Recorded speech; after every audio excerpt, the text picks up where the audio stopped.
Bonjour, voici le nouveau chapitre qui porte sur la transformation des aliments en nutriments. Ce chapitre a deux parties. La première se base sur un peu d'histoire et la seconde est plutôt expérimentale. L'objectif principal de ce chapitre va être de comprendre le phénomène qui permet le passage des aliments en nutriments. Alors, un peu d'histoire. Au début du XVIIe siècle, Giovanni Borelli affirme que la digestion est un phénomène purement mécanique. Les poules avalent les graines et les graviers, et leur gésier broie ces graines comme si c'était une machine, d'où le mot mécanique. Il en serait exactement de même pour l'homme. Nos aliments seraient digérés uniquement par broyage, grâce à nos dents, puis par la paroi de notre estomac, animé de mouvements grâce à ses muscles, mais aussi tout au long du tube digestif, le long de l'œsophage et les mouvements des intestins.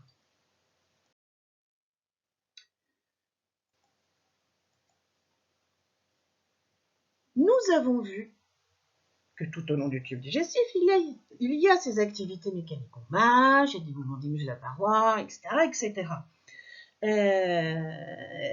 Mais du coup, on peut se demander si cette théorie, à elle toute seule, est suffisante pour expliquer la digestion. Pour cela, on va aller regarder un petit peu ce qui s'est passé dans l'histoire. Et on va découvrir tout d'abord l'expérience de Réaumur, puis celle de Spallanzani, et enfin celle de Borelli. Voici l'expérience de Réaumur. Au XVIIIe siècle, le mécanisme de la digestion fait débat au sein du monde scientifique. Giovanni Borelli, un médecin italien, avance l'idée que la digestion serait un phénomène purement mécanique. Les aliments seraient simplement broyés dans le tube digestif. À cette époque, le français René-Antoine Ferchaud de Réaumur étudie la digestion à partir de l'observation des rapaces tels que la buse. Ceux-ci ont la particularité de rejeter par le bec, sous la forme de pelotes de rejection, les aliments non digérés. Je plaçai dans un gros tube en fer blanc ouvert au debout un morceau de viande qui l'égalait presque en longueur et qui n'avait guère que le tiers de son diamètre. Le tube ainsi garni de viande fut donné à la buse pour son premier déjeuner à 7 heures du matin. Ce ne fut que le lendemain que je trouvai le tube qu'elle venait de rendre. Il avait toute sa rondeur, on ne découvrait sur sa surface extérieure aucune trace de frottement. Le morceau de viande avait été réduit peut-être au quart de son premier volume et de son premier poids. Ce qui en restait était couvert par une espèce de bouillie. Le reste de la chair avait perdu de sa consistance. En la tirant doucement avec la pointe d'un canif, on la mettait en charpie. Son odeur n'était point celle de la viande pourrie. Elle en avait pris une qui n'avait rien de si désagréable.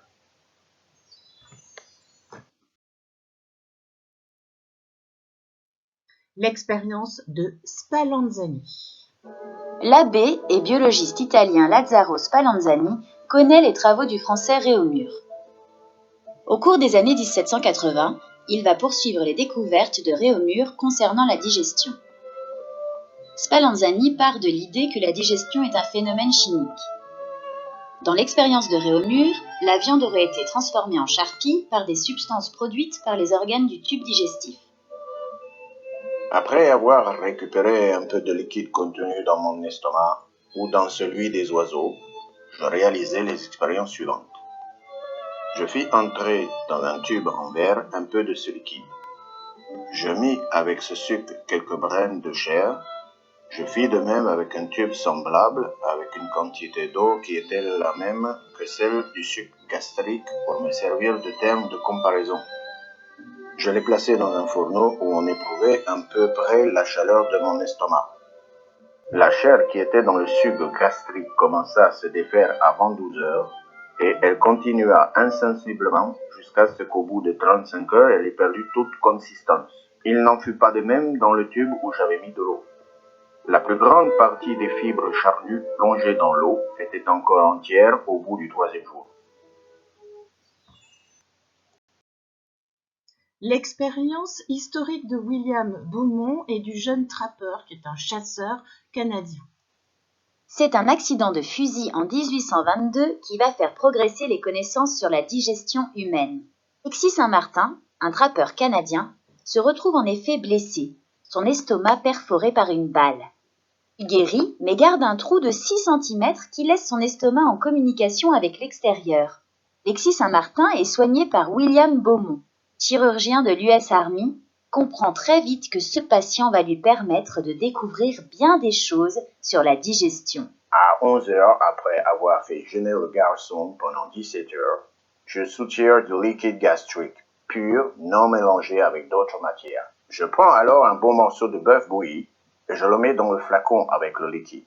Je le ferme hermétiquement et je le place dans une casserole remplie d'eau maintenue à la température de 37 degrés. À 15 heures, les fibres de la viande ont diminué de moitié. À 21 heures, le flacon ne contient plus qu'un liquide beige.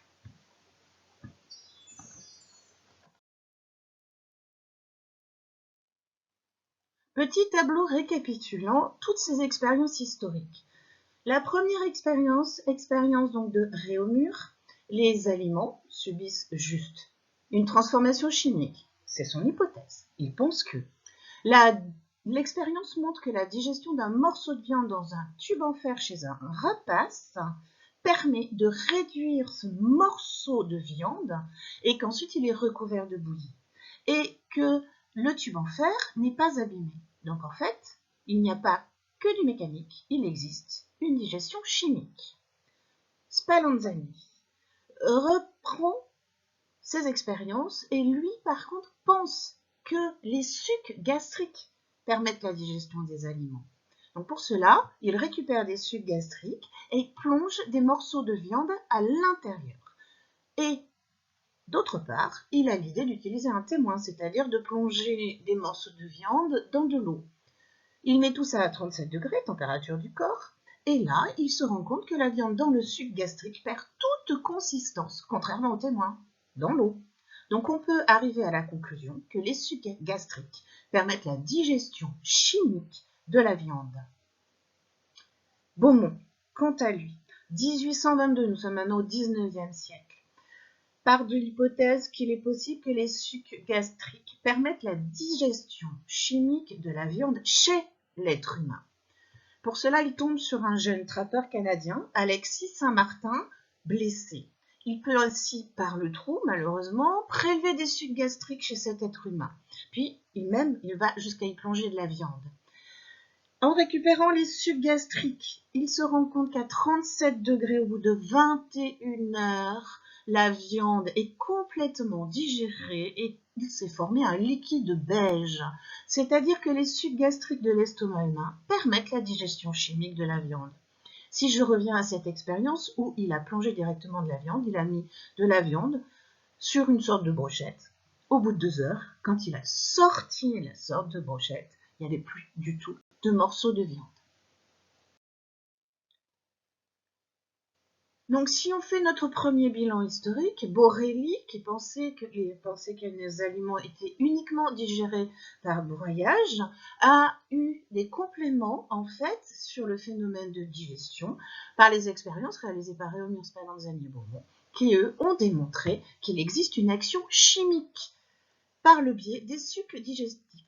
Donc maintenant, nous allons attaquer la deuxième partie de ce chapitre et étudier une expérience qui montre le rôle en fait de petits éléments qui sont appelés des enzymes et qui sont présents dans les sucs digestifs et qui interviennent pour digérer les aliments. Donc il s'agit d'une animation que j'ai faite et commentée. Donc deuxième partie expérimentale. Pour bien comprendre, il faut déjà savoir ce que signifie le mot enzyme. Donc, il existe des molécules à l'intérieur des sucs gastriques, enfin des molécules à l'intérieur des sucs digestifs, qui sont présentes et qui vont permettre la transformation chimique des aliments en nutriments. Et ces molécules portent le nom d'enzymes. Les conditions nécessaires pour le fonctionnement des enzymes sont maintenant des choses que nous allons tester. J'ai utilisé le site dont vous avez l'adresse ici et je vous ai fait une vidéo où j'ai pratiqué moi-même la manipulation. Notre hypothèse est que nous pensons que les enzymes, actions chimiques, sont nécessaires à la digestion, mais qu'en plus de cette action, elles vont avoir besoin de conditions idéales qui vont faciliter leur activité. Nous allons tester tout ça maintenant. Voici une expérience virtuelle. Pas du tout une vraie expérience, c'est une simulation. Ça permet quand même de bien voir ce qui se passe quand on fait une digestion avec des molécules particulières qu'on a tout au long du tube digestif qui portent le nom d'enzymes. Ces enzymes servent à faire une digestion chimique, plutôt biochimique, donc chimie du vivant, des aliments, comme par exemple les viandes, les œufs, les protéines. Ici, nous allons voir l'action de la pepsine, c'est une enzyme présente dans l'estomac, sur le blanc d'œuf, qui est une protéine. Et on va aussi tester en fait l'action de cette enzyme sur la taille des aliments. Est-ce que quand on a bien mâché, par exemple ici, notre blanc d'œuf va être plus facilement digéré que quand on a mal mâché et qu'on a des gros morceaux? Le matériel nécessaire pour cette expérience, c'est un bain-marie. Ce bain-marie, on peut l'allumer. À ce moment-là, il monte très rapidement parce que là, c'est du virtuel à 37, ou l'éteindre, on est à 20 degrés, température ambiante. 37 degrés permet, je vous le remets, permet en fait d'avoir et de maintenir le tube à essai à la température du corps humain. Donc en fait, est-ce que l'enzyme marchera mieux à 37 degrés que si elle est à 20 degrés? Je remets à 20 degrés. Le tube à essai, plongé dans le bain-marie, on va mettre de l'eau distillée avec la piscette. On va rajouter la pepsine, qui est l'enzyme de l'estomac. Puis on rajoutera le blanc d'œuf en gros morceaux ou le blanc d'œuf en petits morceaux, tout cela avec la pince. Donc là, on me demande de réagir, de faire l'expérience, pardon. Donc, j'appuie sur la piscette. On voit qu'il y a de l'eau. J'allume, 37 degrés. Je mets ma pepsine. Voilà. Je vais mettre mes petits cubes. Ah, pardon, il faut les pinces.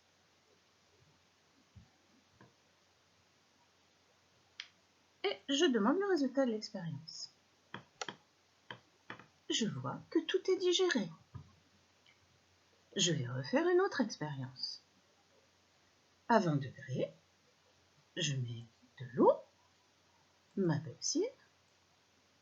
Pardon, je crois que j'ai oublié la pepsine. Ça peut être intéressant.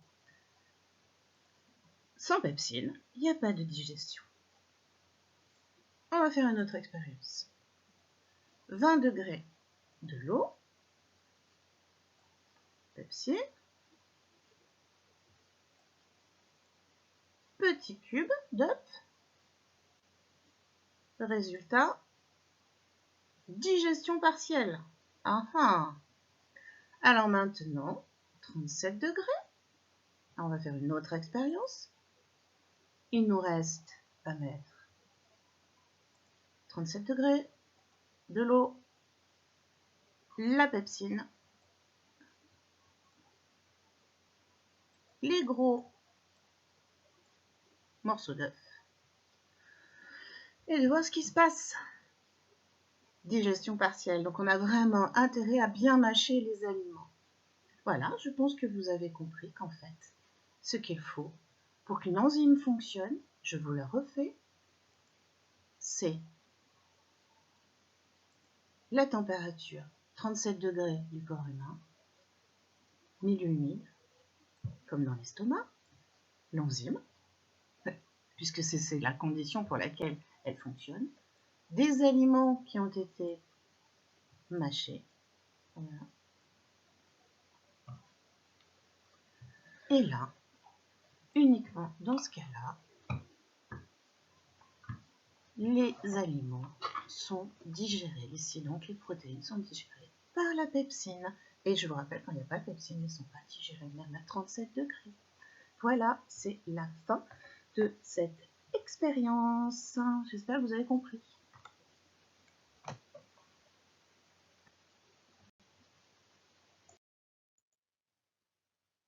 Nous arrivons maintenant au deuxième bilan expérimental. Donc nous avons vu que dans cette expérience, il y avait 3 facteurs de tester. Savoir si il faut vraiment une enzyme ou pas pour digérer les aliments, donc absence ou présence de pepsine, la pepsine étant l'enzyme de l'estomac. La deuxième condition, c'est la température. Est-ce que cette enzyme fonctionne à température ambiante de 20 degrés ou plus facilement à la température du corps qui est de 37 degrés Celsius? Et enfin, la taille des morceaux d'aliments. En fait, est-ce qu'il faut vraiment que nous mâchions bien nos aliments, qu'ils soient broyés pour faciliter l'action des enzymes? La première des conclusions à laquelle nous sommes arrivés, c'est le rôle des enzymes. C'est que ces enzymes permettent la digestion chimique des aliments et les aliments sont alors transformés en nutriments. Ils ne sont pas visibles à l'œil nu. C'est ce qu'on avait dans cette sorte de gelée dont on parlait dans les petits films. En tenant compte de nos résultats, on va pouvoir décrire donc les conditions idéales de fonctionnement de ces fameuses enzymes. Donc pour faciliter leur activité chimique, cette enzyme, elle doit être mise en présence de l'aliment. L'aliment doit être en tout petits morceaux. Cela fonctionne mieux à la température du corps, 37 degrés Celsius. Et on peut noter que ce sont des molécules qui fonctionnent à très faible dose. Bilan général du chapitre, la digestion nécessite donc une action mécanique. Cette action mécanique va se faire par d'abord la mastication dans la bouche, ensuite le brassage dans l'estomac et enfin la progression dans l'œsophage et tout au long des intestins. Nous avons une deuxième action qui est une action chimique. En fait, on va partir d'un morceau d'aliment. Cet aliment en morceaux va être transformé. Cette transformation va être due à l'action des sucs digestifs fabriqués par les différents organes que nous avons déjà vus et qui vont contenir des enzymes. Donc cet aliment en morceaux va subir une action enzymatique qui va découper exactement comme des petits ciseaux cet aliment en plein de tout petits nutriments. Et ces nutriments vont pouvoir être absorbés par notre corps. Voilà, le chapitre est terminé. Merci de votre attention.